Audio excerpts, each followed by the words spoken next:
Bonjour à tous, c'est Christophe Bonnefond de RSE et compagnie. Pour ce 12e épisode, j'ai accueilli Aline Gros, cofondatrice de Pittigaya, une marque engagée de puériculture éco-responsable. Pittigaya offre aux parents et aux futurs parents des produits conçus localement avec des chantiers d'insertion, des produits qui respectent la santé des tout-petits et les ressources de la planète. Vous découvrirez aussi comment Aline a pu créer son entreprise en pleine crise sanitaire et son coup de gueule contre le bambou. Je vous souhaite une bonne écoute et vous donne rendez-vous dans le prochain épisode. J'accueille Aline Gros de Pittigaya. Salut Aline. Bonjour Christophe. Bienvenue dans le podcast. Merci. Tu es donc la cofondatrice de Pittigaya. Pittigaya est une marque engagée de puériculture éco-responsable. Est-ce que tu peux nous présenter Pittigaya et ses produits ? Oui, bien sûr. Alors, Pittigaya, c'est une marque, donc, comme tu viens de le dire, de puériculture textile engagée. On est engagé dans le sens où on souhaite sensibiliser, informer et sensibiliser les futurs et jeunes parents sur la santé environnementale de leurs tout-petits. Et ça passe pour nous par ce qu'on sait faire, de la puériculture textile. L'idée, c'est de proposer avec nos articles des produits réellement sains pour les tout-petits.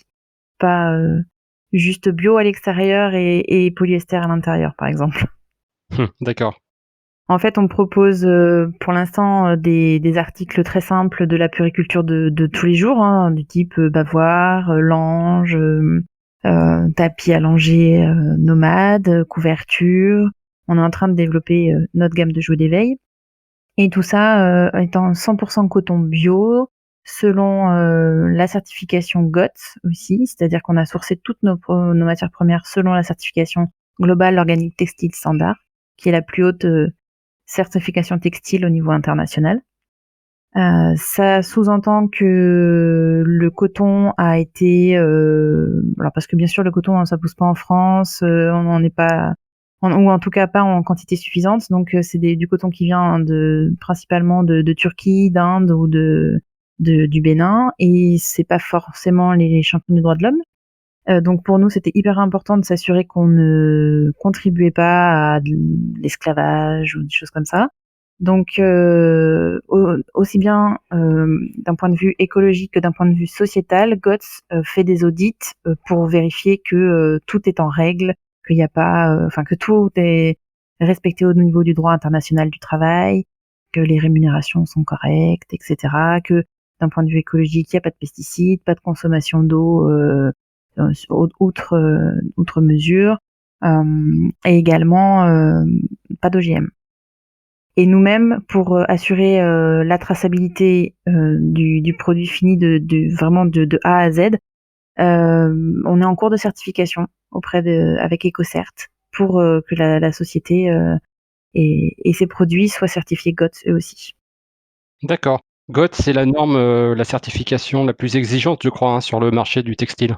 Exactement. C'est la certification la plus exigeante au niveau international. C'est vraiment une grosse organisation qui audite très régulièrement ça va vraiment du lieu de récolte jusqu'à la filature. Ça passe même par le transport et le trader. Tout est vraiment audité et scrupuleusement étudié, savoir si tout est bien dans les règles, fait d'une façon éthique et écologique. Très bien. Est-ce que tu es la seule marque éco-responsable sur le marché en France ? Alors non, il y a de plus en plus de marques éco-responsables, notamment dans l'habillement, souvent en opposition à la fast fashion, donc avec tout un nouveau mouvement de slow fashion qui se fait, où consommer moins mais mieux, avec du circuit court et tout ça. Cependant, en puériculture, en France, on est les seuls. Parce que, concrètement, à part des marques qui sont plutôt d'origine nordique, des pays qui sont plutôt en avance sur nous par rapport à tout ce qui est écologie et tout ça. À part ça, on a des marques très conventionnelles en fait chez nous. Donc il y a des petites choses qui commencent à bouger quand même là, des petites marques qui sont en train de poindre le bout de leur nez, mais on reste dans le vêtement pour enfants, dans le purement puériculture. C'est assez novateur, surtout dans la démarche en fait qu'on a adoptée, c'est-à-dire de s'inscrire dans une démarche d'économie sociale et solidaire, parce que au-delà de s'assurer du caractère sain et biologique des produits qu'on utilise, on les fait faire uniquement en Nouvelle-Aquitaine, dans des ateliers chantiers d'insertion, donc pour participer à l'économie locale et à la réinsertion de personnes éloignées de l'emploi. D'accord. Les chantiers, les ateliers d'insertion, ce sont, pour les personnes qui ont, je crois, des difficultés, hein, c'est ça, pour trouver du travail? Ça, il y a un peu tout profil. Il y a des personnes issues de l'immigration. Il y a par exemple des mamans qui ont élevé leurs enfants pendant 10-15 ans, qui n'ont pas eu d'emploi et qui du coup voilà, veulent se remettre un peu le pied à l'étrier. Enfin, ça peut être des chômeurs de longue durée. Voilà, il y a un peu tout public. Et c'est pas forcément des personnes qui sont vouées à faire de la couture leur métier, mais c'est une formation qui leur permet de redonner goût au travail et de reprendre confiance en soi, d'apprendre des nouvelles choses. Donc c'est vraiment un processus de formation et d'ailleurs nous devons nous adapter à ces «contraintes» entre guillemets de formation, parce qu'on doit proposer des articles étudiés, simples, avec des fiches techniques très basiques, vraiment des choses adaptées à de la formation. D'accord.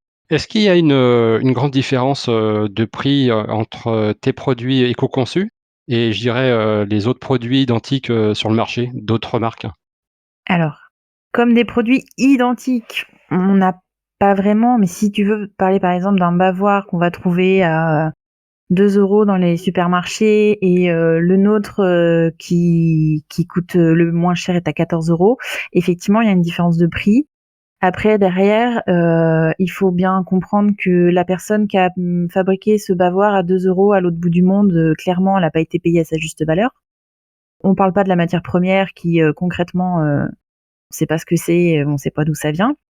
Nous, en face, on propose avec notre bavoir à 14 €, des vraies valeurs sur l'insertion professionnelle, un produit de qualité, durable, qui est fait avec une traçabilité qui est vraiment optimum, vraiment du début à la fin, grâce à la certification GOTS, en toute transparence pour le consommateur. Et vraiment, je pense que c'est hyper important de faire attention à tout ça et de savoir que derrière nos actes d'achat, ils ont des conséquences et que si on les fait de façon consciente et réfléchie, on peut apprendre à consommer moins, aimer mieux. C'est un peu ce que je disais tout à l'heure par rapport à la slow fashion.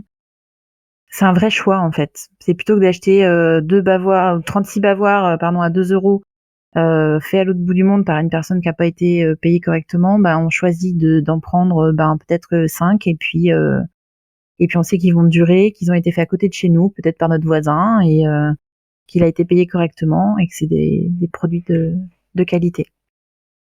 Oui, je te rejoins complètement, hein, sur ce point et puis moi qui ai eu, 2 enfants, bah, j'ai connu un petit peu tous ces achats, un petit peu chers parfois aussi. C'est vrai Mmh, que c'est un budget, hein. Avoir un enfant, c'est un budget aussi, qu'il faut, je dirais maîtriser ou, anticiper en tout cas. mmh. Après ça se réfléchit effectivement et enfin, ce qu'on souhaite vraiment c'est faire des produits qui sont durables et transmissibles. Alors c'est pour ça qu'on a choisi que ce soit non genré, que ça s'inscrive pas dans une mode particulière d'une couleur ou d'une autre qui serait hyper furtive en fait, mais que voilà, l'achat qu'on va faire pour notre premier enfant, ben, si on en a un deuxième ou qu'on a des neveux, des nièces ou des petits enfants derrière, ben que ça puisse profiter à tout le monde. Très bien Aline, à quel type de clients ou de clientes, tu t'adresses? Est-ce que ce sont des futures mamans? Est-ce que ce sont des mamans aussi? Alors des parents, nous on dit pas juste maman parce que on est vraiment dans la culture de l'inclusif. Donc parce qu'en plus on se rend compte que les papas sont de plus en plus impliqués concrètement, donc je trouve que c'est hyper bien Eh oui, bien sûr. de pas les oublier.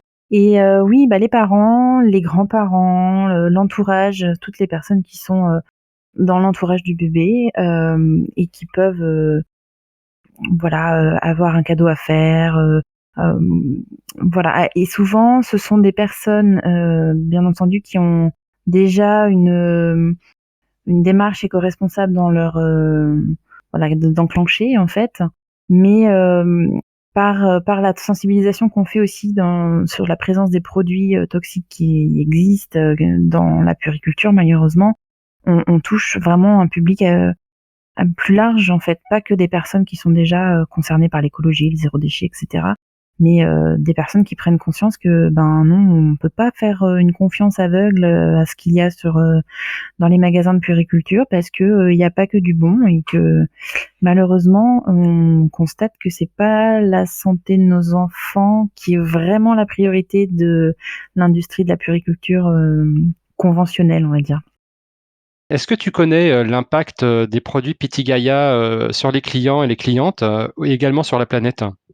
Alors, en fait, ce que je peux te dire là-dessus, c'est que d'abord on a choisi du coton bio certifié GOTS parce qu'il y a une traçabilité sur le côté écologique, comme on l'a vu. Et pas seulement pour l'extérieur, mais aussi à l'intérieur, c'est-à-dire que le rembourrage qui habituellement est en polyester est en coton bio. Enfin, on fait notre maximum pour avoir des produits vraiment sains avec une innocuité totale sur la santé de bébé. L'idée, c'est de préserver la santé environnementale du tout petit. En fait, la période pendant laquelle il est on est le plus vulnérable, hein, tous, hein, c'est de la conception aux 2 ans à peu près. Ça veut pas dire qu'après il faut plus faire attention, hein, du tout.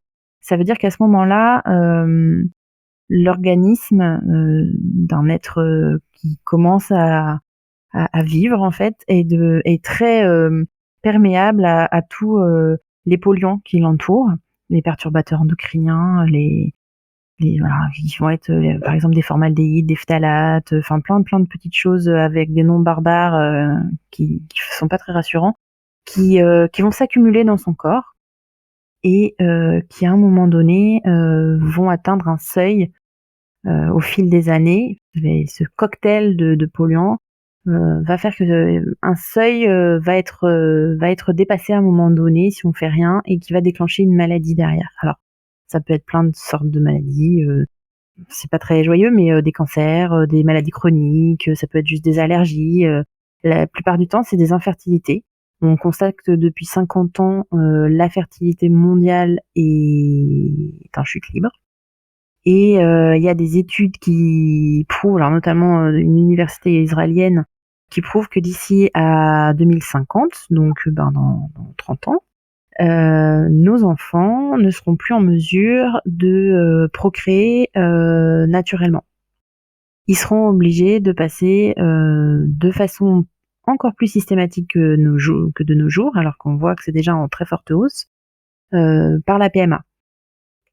Moi, pour l'avoir vécu, et c'est pour ça que j'y suis très sensible, c'est pas un parcours qu'on souhaite. Dans l'idéal, c'est tellement mieux quand une grossesse est spontanée et qu'il y a pas toute cette médicalisation derrière.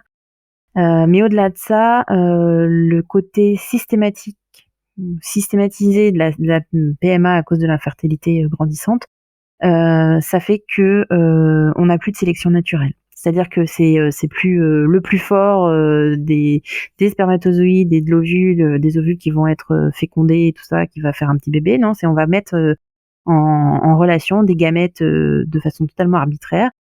Et donc la sélection naturelle et le patrimoine génétique va s'appauvrir. On va se retrouver avec encore plus de maladies chroniques, avec encore plus d'allergies. Voilà, c'est un peu la tendance en fait dans ce moment, mais qui va aller qu'en grandissant quoi.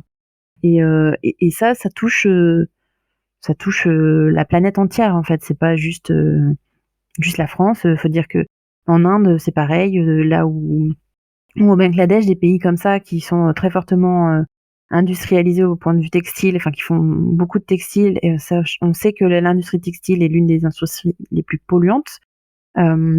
Toutes ces personnes-là sont aussi très touchées par l'infertilité. Et, et donc, je pense que, enfin, c'est hyper important de faire attention à ça, quoi, de préserver l'environnement de bébé parce que c'est partout, hein. C'est Dans l'alimentation, maintenant, on fait plus attention. Dans les cosmétiques, on fait plus attention. Mais la santé environnementale, c'est pas que ça. C'est les sols, c'est la peinture, c'est les meubles qu'on a et toutes les petites choses qui s'en émanent en fait, notamment quand il fait chaud. C'est les jouets en plastique, c'est les vêtements qu'on met sur bébé, donc les polyesters, le bambou, des choses comme ça. Enfin, tout ce qui est pas des matériaux naturels, quoi. Tout ça aura un impact sur la santé de nos enfants et a eu un impact sur la nôtre en tant qu'adulte aujourd'hui, en génération du marketing et de toutes des choses qu'on a voulu nous faire acheter parce que c'est tellement mieux de faire du ménage sans frotter et que ça se fait tout seul. On vous dit pas derrière que c'est toxique et que c'est mauvais pour votre santé. Voilà, c'est retourner à des choses simples. C'est pas du passéisme, c'est vraiment retourner à des choses simples, le plus naturel possible. Les textiles, c'est de la laine, du lin, du chanvre, du coton, voilà des choses très simples, moins de produits transformés possible, comme dans l'alimentation. Hein, c'est ce qu'on dit aussi pour l'alimentation, mais c'est valable pour tout, pour les cosmétiques, pour le textile, pour tout. Mais c'est vrai qu'en préparant l'épisode, là, j'ai regardé un petit peu des informations sur la fabrication du polyester. Ouais. Et effectivement, bon, il y en a partout, effectivement, dans les textiles et Mm. plein d'autres objets de la vie courante. Et c'est assez impressionnant, ça va très très loin je dirais, dans la dégradation de l'environnement. Oui, Et donc, tu nous précises aussi sur j'allais dire la reproduction oui, c'est sur la humaine, fertilité, ouais. mais Mm. voilà, la procréativité. Et c'est vrai que la procréation, pardon, là, c'est impressionnant. Bah oui, enfin, c'est clairement toutes ces matières. Donc le polyester, c'est un dérivé du plastique, hein, dérivé de produits du pétrole, des choses comme ça. Et il faut savoir que quand on fabrique ces matériaux-là, ça pollue à ce moment-là, mais ça pollue aussi quand on les porte et quand on les lave. Parce que quand on les lave, notamment, le frottement dans la machine fait que il y a des microparticules qui se dégagent. Alors ça se voit pas à l'œil nu. On peut le constater dans certains filets de lavage anti-polyester, on va dire, où à force l'accumulation, on se rend compte qu'il y a des dépôts effectivement dans le fond et que c'est des petits microparticules qui se sont entassées. Mais ces microparticules, elles sont pas retraitées par nos stations d'épuration. Donc ça veut dire que ces microparticules qui se dégagent, qui vont dans l'eau, se retrouvent dans les océans, se retrouvent notamment dans les poissons, les poissons que l'on mange. Voilà, on retrouve. Il y a un article qui est sorti il y a pas très longtemps, il y a une semaine ou deux, où des scientifiques disaient qu'ils avaient retrouvé des microparticules dans le placenta d'une maman qui venait de mettre au monde un petit bout de chou, quoi. Et c'est pas terrible. Ça veut dire que ça va dans le sang de nos bébés dès le départ, quoi. On s'imagine pas tous ces dégâts, en fait. C'est vraiment, je dirais Ouais. pas invisible, mais voilà, ça apparaît quand il y a un scandale ou quand il y a un accident. Mais c'est vrai que c'est vraiment impressionnant. Bah, c'est surtout que voilà, c'est pas des choses qui se voient. Dans la vie de tous les jours, on s'en rend pas compte de ça. Et un jour apparaît une maladie, on sait pas d'où elle vient et souvent c'est ce genre de petite pollution du quotidien qui s'est accumulée dans notre corps qui fait que à un moment donné cette maladie s'est déclenchée et voilà, et c'est des choses qui peuvent être évitées en faisant attention. Alors bien sûr, enfin nous notre idée c'est vraiment de d'informer les gens, de leur dire voilà, ça existe. Moi par exemple, je ne le savais pas quand j'ai eu mes enfants. J'ai 3 enfants. J'en ai pris conscience pendant ma deuxième grossesse où j'attendais mes 2 petits garçons et si j'avais su, j'aurais fait autrement parce que j'étais persuadée de faire les choses correctement, en achetant bien, des produits en pharmacie ou en puériculture, dans des magasins spécialisés, et cetera. Et à aucun moment je me serais doutée que les doudous en polyester, c'était pas bon. Enfin, une fois qu'on le sait, on peut prendre nos décisions en connaissance de cause. Quand on sait pas, euh, moi je trouve que c'est de la mise en danger de la vie d'autrui en fait. Ouais, tout à fait. Et je pense qu'il y a eu peut-être, enfin sûrement volontairement, un manque d'information voulu, parce que les autres marques, je dirais, qui ne sont pas éco-responsables ou engagées, ont accès à ces études scientifiques. Donc voilà. Mhm. Mais c'est une question d'argent. Sûrement. Donc voilà, hein, c'est des coûts à minimiser, ça coûte moins cher, on les fait faire loin, ça coûte pas cher. Voilà, enfin, vraiment nous quand on a commencé sur ce projet, on a fait ce qu'on appelle un benchmark de toutes les marques qui proposaient des produits de puriculture, etc. Et on a été vraiment abasourdis de se rendre compte qu'il n'y avait pas une seule vraie marque de puriculture qui était vraiment engagée pour la santé de nos enfants, quoi. Parce que quand des grandes marques vous disent qu'ils ont sorti une collection bio, en coton bio, c'est formidable. On dit waouh, enfin quelqu'un s'y met et tout. Puis on creuse un peu, on regarde. Alors effectivement, bon, finalement le tapis d'éveil qu'on présentait comme bio, il y a que l'enveloppe extérieure qui est en coton bio, mais qui est en coton bio de où on sait pas parce que on n'a aucune information sur la traçabilité. Et puis à l'intérieur, on rembourre en polyester, ça gêne personne. Moi je trouve que ça c'est du greenwashing en fait, clairement. C'est se faire bonne figure, se donner une image de bio parce que ça commence à être tendance, les gens commencent à s'intéresser de près à tout ça, mais c'est pas le faire jusqu'au bout. Je trouve que je trouve que c'est scandaleux en fait.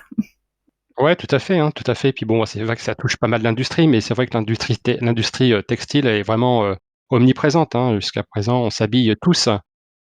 Et on s'habille, on a tendance à consommer beaucoup trop aussi, donc tout ça, ça fait que ça pollue et ça a un impact, quoi. C'est pas anodin. Aline, est-ce que tu peux nous en dire plus sur ton parcours professionnel et qu'est-ce qui t'a amené à créer Pittigaya? Oui, bien sûr. Alors en fait, moi j'ai une formation de styliste modéliste à la base. J'ai déjà fait un peu d'entrepreneuriat il y a 15-20 ans où j'avais monté ma boutique de jeunes créateurs. Bon, j'avais tout juste 20 ans, je sortais de l'école, j'ai fait des petites erreurs de parcours. J'ai après été responsable adjointe dans un magasin de prêt-à-porter pendant une 12aine d'années. Et j'ai eu, voilà, pendant ma dernière grossesse notamment, vraiment besoin de refaire de la création, de changer d'univers. Et je me suis remise à créer donc. Et j'ai commencé à faire des marchés de Noël j'étais en micro-entreprise à ce moment-là pour vendre mes créations, donc notamment de l'univers de la chambre et des jouets d'éveil. Et j'ai rencontré la cofondatrice de Pittigaya, Céline, qui elle était en coopérative d'activité et d'emploi. C'est super intéressant. On est chez Eliscope à Angoulême. Et du coup, je l'ai suivie. J'ai fermé ma micro-entreprise pour aller en coopérative. Ce qu'il faut savoir, c'est que quand on est en coopérative d'activité et d'emploi, on peut être en contrat CAP, contrat d'appui au projet d'entreprise, pour développer ou tester en tout cas son activité sur 2 ans. C'est-à-dire que moi, je savais que j'allais pas rester chez mon employeur, que j'allais me retrouver au Pôle emploi. Et ça me permettait de conserver mon statut de Pôle emploi et mes indemnités à 100%, tout en testant mon activité sous le couvert de la coopérative. Donc bénéficier du numéro cigarette de la coopérative, de l'assurance, etc. Et du coup, j'ai pu tester le marché pendant 2 ans. Et ça, c'est vraiment une super chance parce que c'est vraiment ça qui nous a permis de voir qu'il y avait un potentiel sur notre activité. Alors à l'époque, ça s'appelait Trois Petits Chamailleurs et c'est resté le nom de la société. Mais du coup, sous Trois Petits Chamailleurs, on a pu tester l'appétence du public pour nos produits. C'est là qu'on a beaucoup monté en compétences par rapport à tout ce qui est santé environnementale et tout ça. On a fait beaucoup d'ateliers nesting au sein de la maternité de notre secteur. On a pu rencontrer des nouveaux clients, notamment des revendeurs. Voilà. Et c'est ça qui nous a dit, voilà, on va pouvoir se développer. Et au bout de 2 ans, là, il faut sortir de la coopérative, monter une société, notamment parce que on avait besoin de financement pour se développer, pour changer d'échelle. Et quand on est en coopérative, les financements sont assez rares, voire quasi inexistants parce que c'est pas une création d'entreprise. La coopérative est une entreprise à part entière qui existe déjà. Donc voilà, il fallait sortir. Et on est sorti, on a monté la société Trois Petits Chamailleurs en faisant nos prévisionnels nous-mêmes, accompagnés par la coopérative en tout cas par une personne de la coopérative qui était très très impliquée dans notre projet et qui nous a bien aidé à écrire donc le provisionnel, les statuts. On a vraiment tout rédigé nous-mêmes. C'est le plus adapté possible. Et on a enfin réussi à s'immatriculer le 18 juin 2020 en pleine crise du Covid. Ouais, donc c'est tout récent, hein. Oui, c'est tout récent. C'est tout récent et c'était ouais, c'était un challenge quand même parce que du coup, on a vraiment commencé tout ça en pleine crise. Alors on a dû beaucoup adapter notre façon de travailler. On a quasiment jamais rencontré nos prestataires. On a tout fait en visio. Il a fallu ressourcer aussi par contre nos matières premières. Là, on a un peu galéré parce que les personnes qu'on avait sélectionnées au départ pour acheter nos matières premières se sont retrouvées du jour au lendemain en rupture de stock parce que faute d'approvisionnement de l'extérieur du pays puisque les frontières étaient fermées et aussi parce que du coup il y avait toute cette confection de masques en tissu réutilisable qui avait explosé. Donc bon bah plus de matières premières, il a fallu tout ressourcer. C'était un challenge, mais on y est arrivé. Donc ça c'est une bonne chose. Bon, le site internet a pris un petit peu de retard aussi, voilà. Mais bon, on n'a jamais baissé les bras parce que on se rendait, enfin, on est tellement persuadés du bien fondé de notre démarche en fait, et puis on se rendait compte aussi que les personnes qui étaient déjà sensibilisées un petit peu à l'écologie, au Made in France, avec cette crise, d'autant plus décidées à changer leur comportement d'achat. Et il en était de même en fait pour les personnes qui n'y avaient pas réfléchi, mais chez qui ça a fait un déclic en fait. Donc ça, voilà, on savait que à chaque chose malheur est bon, on dit. On savait que voilà, il y aurait des choses positives et qu'il était important de tirer des choses positives de cette crise sanitaire pour l'avenir. Ouais, tout à fait et puis je pense que ce contexte, a poussé pas mal de monde à faire de nouvelles choses ou à entreprendre. Oui, Donc ça, c'est le côté positif. oui, bah, pas se laisser abattre et puis avancer malgré tout. Je reviens juste, Aline, sur un point, les ateliers, nesting. Est-ce que tu peux nous expliquer, ce que c'est exactement? Nesting, c'est un mot qui veut dire préparer le nid. En fait, en gros, c'est préparer l'arrivée de bébé.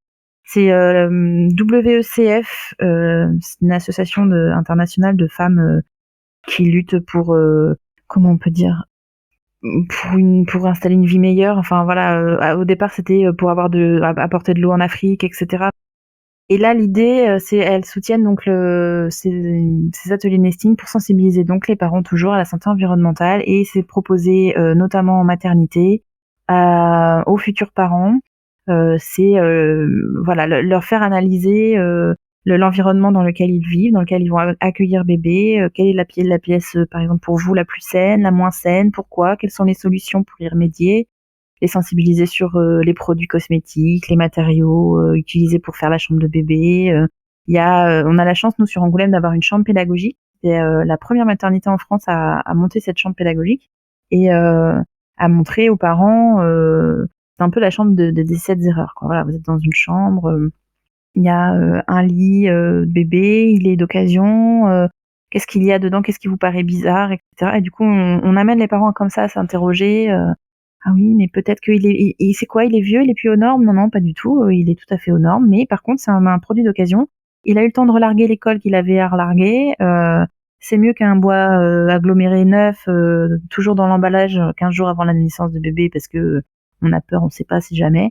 Non, non, si vous avez acheté un lit, bon bah c'est pas grave, vous pouvez le sortir du carton, vous jetez le carton, vous l'aérez. Enfin, ils ont plein de solutions pratiques comme ça à prodiguer aux parents, des choses vraiment tout bêtes, mais vraiment l'idée c'est de leur faire prendre conscience de certaines choses et surtout des solutions qu'il y a, parce qu'il y a toujours des solutions, voilà. Donc pour améliorer le quotidien de bébé, l'environnement au quotidien de bébé.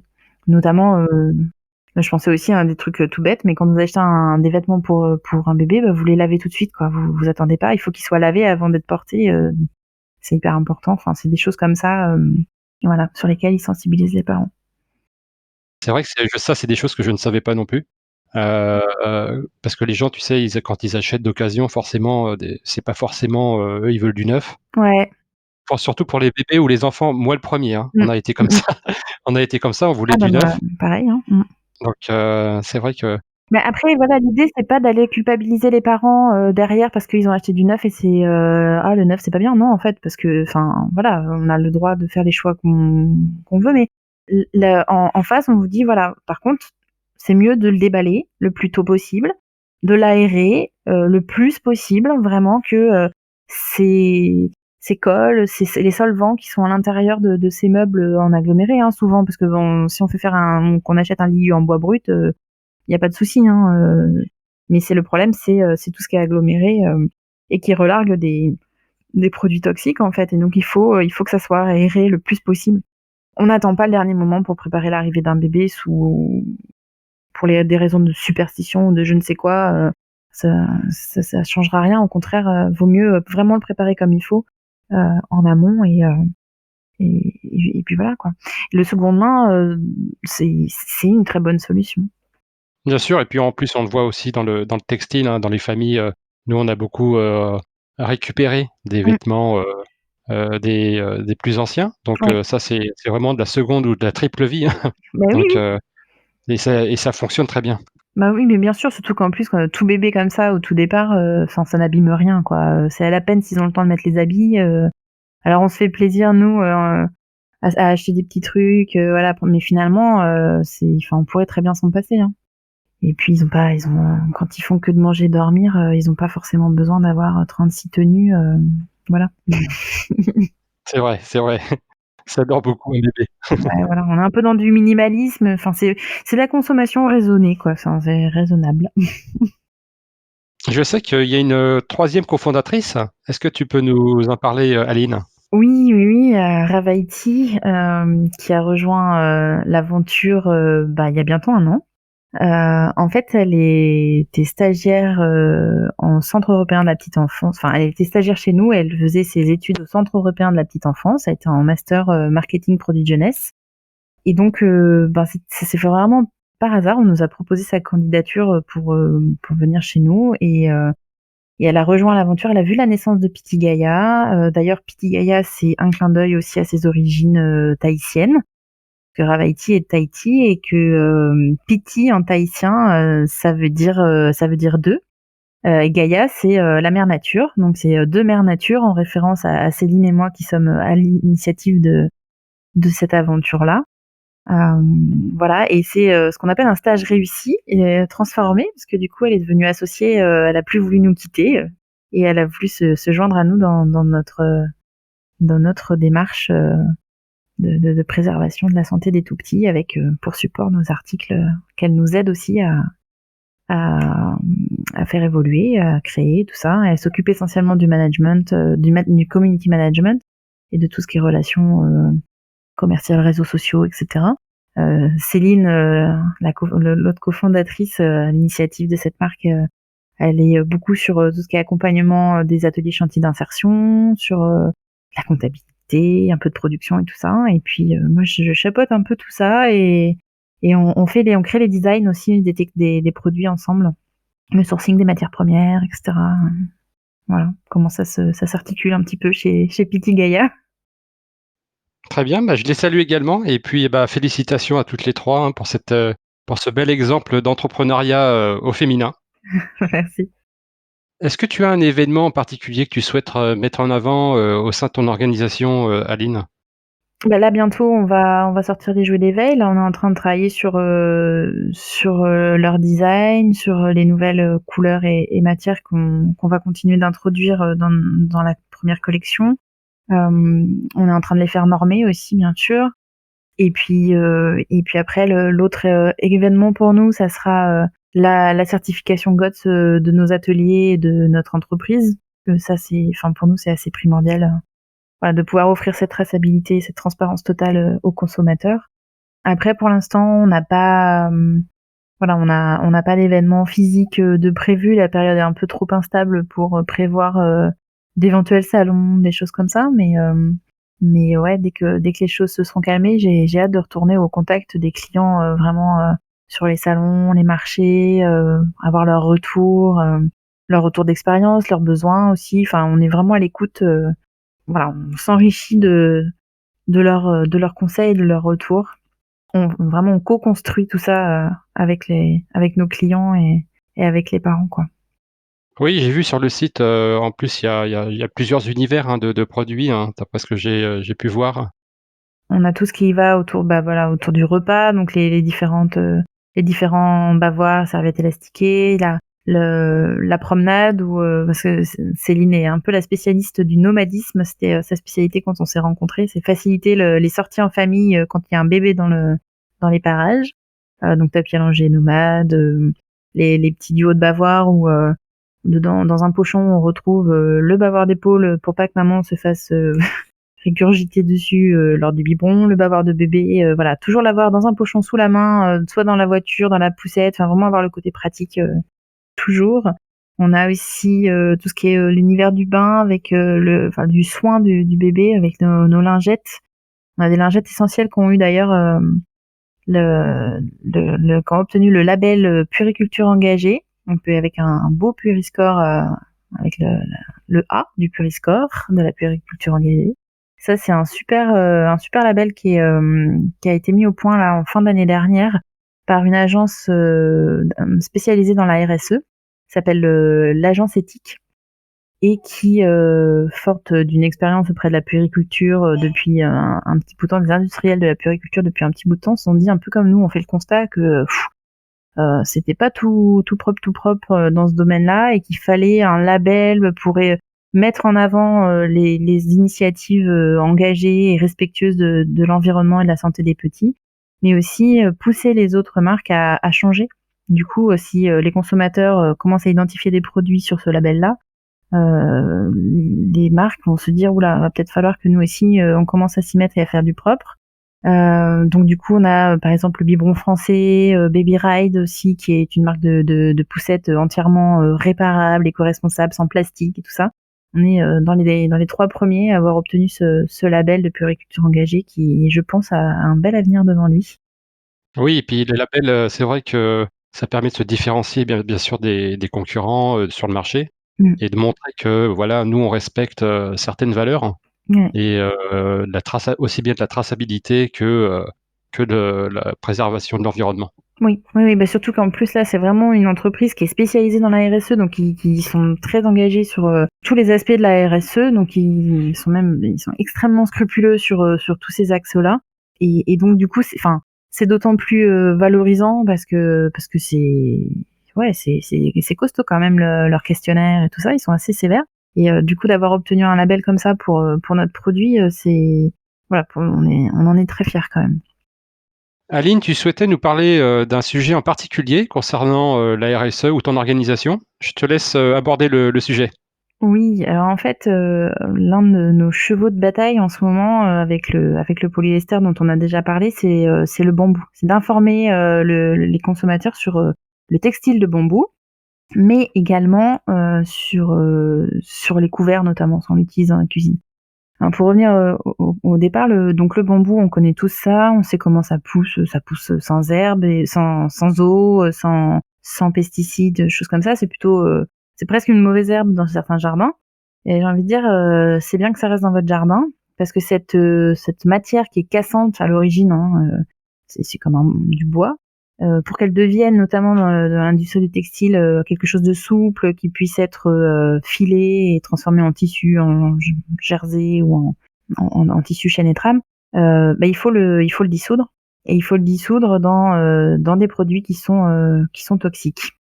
Premier bain, soude caustique. Alors déjà, on se dit: «Ouh!» Voilà. Après, il y a les bains d'acide sulfurique. Il y a 2 ou 3 bains comme ça dans ce genre dans ce genre de matière, toxique. Alors, le bambou qui n'a jusque-là pas demandé beaucoup d'eau, mais qui par contre a provoqué de la déforestation, hein, en amont, parce que là, comme le bambou il a le vent en poupe, on vous dit que c'est un truc naturel, c'est génial.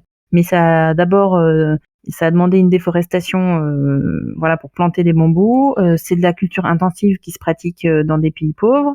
Donc là, jusque-là, ça a pas demandé beaucoup d'eau, mais pour la transformation, ça a demandé énormément d'eau, que ça a pollué, de l'eau que ça a pollué avec tous ces trucs, ces produits chimiques comme la soude caustique, et puis surtout, ben, On ne parle pas de l'impact que ça peut avoir sur la santé de l'enfant qui va porter, notamment, alors on en retrouve énormément dans les inserts de couches lavables. C'est une matière qui est annoncée comme étant naturelle, antibactérienne, hyper absorbante. Alors c'est vrai que ça absorbe beaucoup, c'est loin d'être naturel par contre, parce qu'en réalité c'est de la viscose de bambou suite à sa transformation avec des produits chimiques. Et on retrouve ça donc dans les inserts des couches, au plus près des fesses quand c'est irrité. Il faut savoir que les fesses des bébés, quand elles sont irritées, elles sont encore plus perméables à tous les produits avec lesquels elles sont en contact, donc que ce soit les crèmes, les textiles, etc. Donc ça absorbe à ce moment-là toutes les mauvaises matières qu'il y a dans le bambou, ces produits toxiques, et on n'a pas de recul sur l'impact de cette matière sur la santé du bébé, mais aussi des mamans, parce que je parle des mamans en particulier, parce que c'est une matière qui est très utilisée dans les lingettes lavables, donc pour se démaquiller notamment, et on se met ça sur le visage, ne sachant pas que en fait c'est potentiellement dangereux.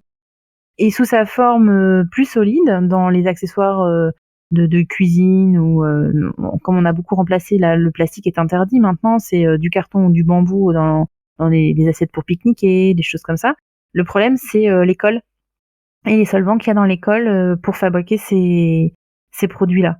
Donc il faut vraiment se méfier et se renseigner avant de consommer des articles des articles comme ça. Et vraiment, le bambou, c'est le greenwashing par excellence en ce moment, et c'est un peu notre coup de gueule. Faites attention, le bambou, ça a des propriétés effectivement, mais ça a aussi un impact sur votre santé, parce que c'est pas aussi naturel que ce qu'on veut bien vous faire croire. Oui, et puis c'est vrai que quand on voit que c'est naturel, un produit naturel, on pense que c'est forcément bon pour la santé ou pour l'environnement, mais en fait pas du tout. Mais pas du tout, enfin, la pierre d'Alain, par exemple, c'est un produit naturel dont on s'est servi beaucoup dans les déodorants, mais c'est un métaux lourd, et on s'est rendu compte que ça donnait des cancers du sein. Donc tout ce qui est naturel n'est pas forcément bon, et quand on vous dit que, même dans les produits cosmétiques, hein, quand on vous dit que c'est à base de 99% de produits naturels, sachez que un shampoing, c'est à peu près à 95% de l'eau, et de l'eau, c'est produit naturel. Pour autant, à l'intérieur, il y a souvent des produits qui sont pas terribles, de la famille des parabènes, qui ont un impact aussi sur la santé. Enfin, c'est vraiment, faut éplucher, parce qu'on veut nous faire consommer le plus possible des choses qui coûtent pas cher, et souvent qui sont faites avec des produits qui sont pas bons. Et il faut savoir lire les étiquettes et se renseigner pour arriver à s'y retrouver dans cette jungle des produits, que ce soit alimentation, cosmétique ou textile. Tu pourrais lancer presque une application un peu comme Yuka, tu sais, pour l'alimentation, Ouais. sur les produits textiles ou autres. Je sais même pas si ça existe peut-être. Bah, il y a des choses, si, parce qu'il y a quand même Clear Fashion et puis Vigie aussi, sur lesquels on est référencé, qui quand même pose beaucoup de questions. C'est une sorte comme un label en fait, hein, qui vont demander de la transparence aux marques, et de savoir d'où ça vient et dans quelle matière c'est fait, et qui font beaucoup de sensibilisation. Voilà, on a la chance d'être accompagné par des personnes qui sont spécialisées dans la santé environnementale, et j'ai d'ailleurs, on a pour ambition de monter un comité d'éthique au sein de la société, composé de plein de spécialistes comme ça, des neurosciences par rapport à l'enfant, le développement de l'enfant, la santé environnementale, de certains de nos prestataires aussi. Enfin, vraiment de faire un comité comme ça qui pourra nous garder en alerte sur les avancées, sur des décisions qu'on peut prendre au sein de l'entreprise, même des parents en fait, hein, qui pourraient nous donner leur avis, leur ressenti sur des besoins, sur peut-être non, ça, un produit comme ça, bon, finalement c'est un peu gadget, c'est pas la peine de le sortir. Enfin, ce genre de conseils, et rester vraiment au plus près des besoins de nos petits consommateurs. Ouais, on est tous des consommateurs maintenant, Ouais, hein. voilà. Et est-ce que vous utilisez les réseaux sociaux? Enfin, ça sera plutôt la question à poser à l'autre cofondatrice. Ravaiti. Oui, voilà. Pour essayer justement de communiquer, d'informer, les personnes intéressées ou qui sont curieuses de vos produits? Ouais. On a notamment, on est présente sur Instagram, sur Facebook. On a un groupe aussi qui s'appelle l'éco-puriculture, un jeu d'enfant. Ça permet d'échanger des informations et de recenser les besoins des parents. Et donc sur ces réseaux sociaux et sur LinkedIn aussi, ainsi que sur notre blog, on fait beaucoup de contenu informatif. On s'en sert pas comme une vitrine, comme une boutique en fait. On montre nos produits bien sûr parce que ça nous permet de montrer que c'est possible de faire autrement et nos produits sont un support à notre message en fait. Mais on fait surtout beaucoup de contenu informatif sur les matériaux, sur nos chantiers d'insertion, d'où ça vient, pourquoi par exemple on a choisi de prendre la certification GOTS au lieu de la certification Ecotex, enfin plein de choses comme ça. Et même sur nos choix commerciaux, pourquoi on a choisi de faire du parrainage par exemple, parce que ça peut paraître un peu marketing comme ça, mais en fait l'idée derrière c'est vraiment qu'on préfère redonner un petit peu de pouvoir d'achat à nos clients qui parlent de nous autour d'eux, plutôt que d'aller donner à des grands groupes style Facebook, Google, etc. Voilà, on trouve ça mieux de restituer un peu à nos clients. Voilà, c'est ce genre de choses, on explique beaucoup toutes nos démarches et on essaie d'être le plus transparent possible dans toute notre communication et dans tout ce qu'on fait, d'une manière générale. Merci Aline pour toutes ces précisions et ces informations, hein, c'est super intéressant. Moi j'ai appris beaucoup de choses en préparant cet épisode, donc c'est super. J'encourage également les auditeurs et les auditrices à visiter le site pitigaya.fr hein, pour s'informer et pour acheter, s'ils en ont envie bien sûr. Ils en ont besoin surtout. Voilà, s'ils en ont besoin bien sûr, des produits éco-responsables et qui veillent à la santé de nos enfants. Aline, on arrive à la fin de cet épisode. Donc je te remercie en tant que cofondatrice donc, de Pitigaya, ainsi que tes cofondatrices. Je remercie également Mathilde Beau de l'agence initiale qui nous a mis en contact. Je remercie également les auditrices et les auditeurs qui sont de plus en plus nombreux pour leur écoute et leur partage sur les réseaux sociaux. Un petit rappel sur le podcast, Changer les entreprises, changer le monde, le podcast qui vous fera aimer la RSE et aimer Pitigaya. Vous découvrez un acteur RSE ou une entreprise engagée qui change le monde à chaque épisode. Le podcast est diffusé sur les plateformes SoundCloud, Spotify, YouTube et bien d'autres. Enfin, pour participer au podcast, contactez-moi sur LinkedIn ou RSE et compagnie sur Twitter et Instagram @RSE et compagnie. Merci pour votre écoute. Merci Aline. Merci Christophe de m'avoir donné l'occasion de parler de Pitigaya et de ses engagements. Et à bientôt pour changer les entreprises et changer le monde.